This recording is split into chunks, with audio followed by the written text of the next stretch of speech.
Santa's Sunny Christmas.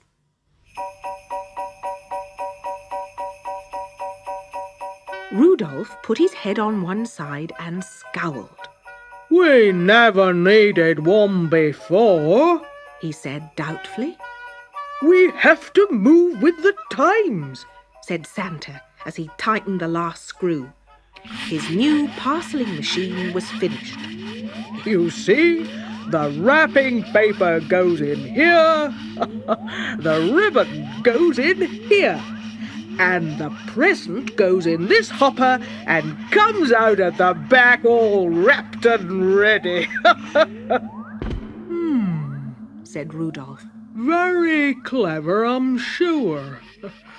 I'll go and polish the sleigh." On Christmas Eve, Santa was delighted that he'd installed the parceling machine. All the presents were wrapped. There was no last-minute rush. The sleigh was loaded, the reindeer were raring to go. Santa pulled on his boots and stood on the sideboard to check his suit in the mirror. From the sideboard, he could see down into the hopper of the parceling machine. "That's funny. Something was glittering in the bottom of the hopper. What's that?" He looked down to try and see what it was. "Oh, nearly. Santa toppled off the sideboard and into the hopper. The machine shook, whirred, and swallowed him, wrapped, ribboned, and parcelled him. Out came a neat square packet at the other end. "Santa, time to go." Rudolph put his head round the door. "Oh, now where's he gone?" The reindeer searched the house, the stables, and the garden. They looked on the roof and under the sleigh. They looked behind the northern lights and under the polar ice cap. But there was no sign of Santa. Rudolph took charge. "This is an emergency, boys. It's already 10 o'clock and the whole world is waiting for Christmas. We'll have to make the deliveries ourselves." And that is what they did. They loaded the last parcels aboard, including the one they found in the parceling machine, and set off across the snowy sky.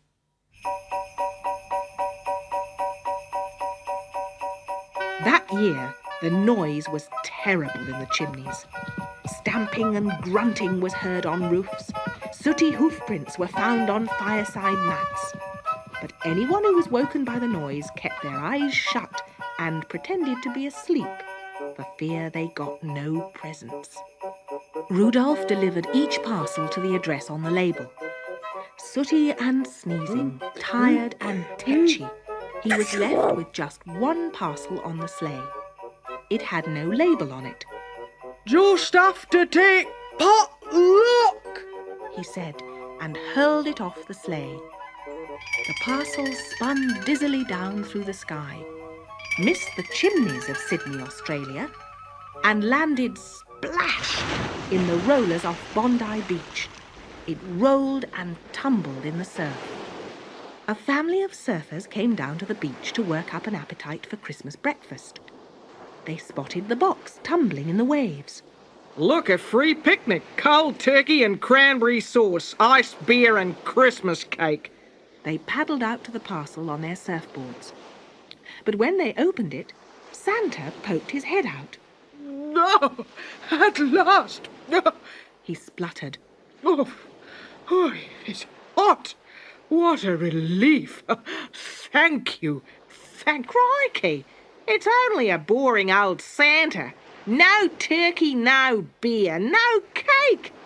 And with angry hands they pushed Santa back into the box and tied the ribbons in a knot. The children were sad to see him disappear. "He probably wants to go back to the North Pole," cried one.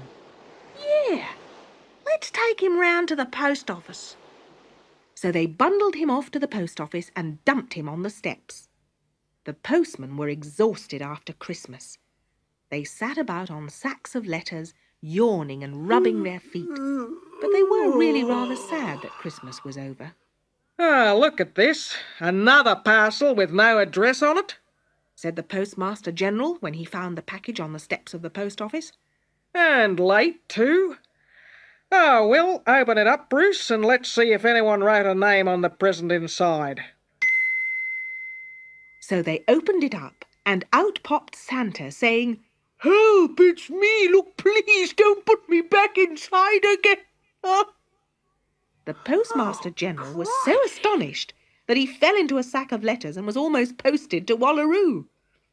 In the corner of the post office were all the things that had fallen out of other parcels in the post: a jumped-on jelly, a crumbled cake, a squashed sack of sausage rolls. They didn't look very nice, but they would still taste delicious. "If we've got a Santa in the post office," cried the Postmaster General, "we must have a Christmas party. Well, a day after Christmas party anyway. Down to the beach."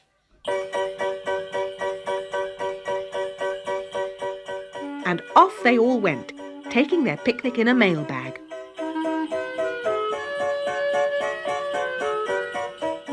It just so happened that the glitter Santa had seen in the bottom of the parceling machine was a kazoo.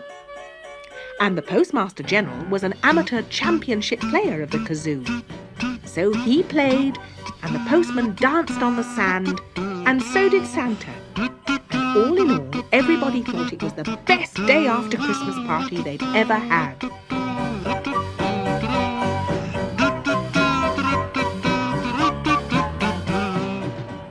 "This is all very well," Santa thought.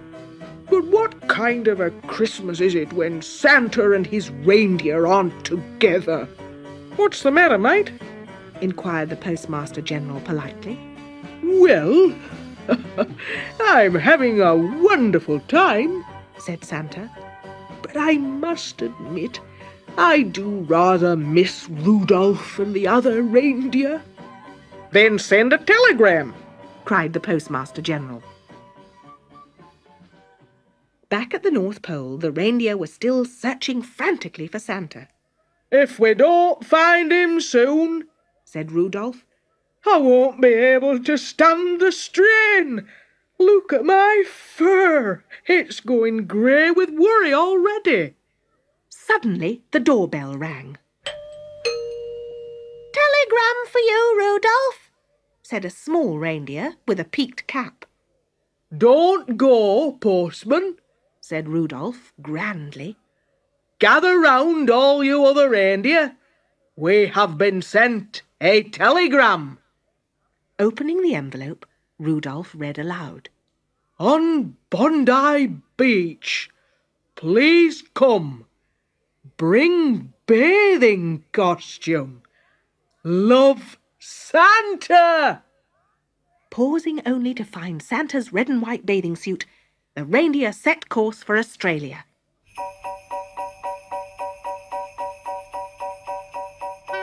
"Hello, reindeer," said Santa jovially when they arrived. "Brought my swimming costume, have you?" "It was behind your new parceling machine," said Rudolph quietly.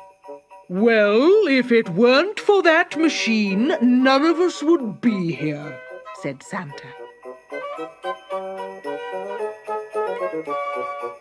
The postman thought that the reindeer sleigh would make a very good surfboard, and in no time Santa was skimming along the waves, crying joyfully, "Isn't Christmas lovely? Isn't Christmas fun?"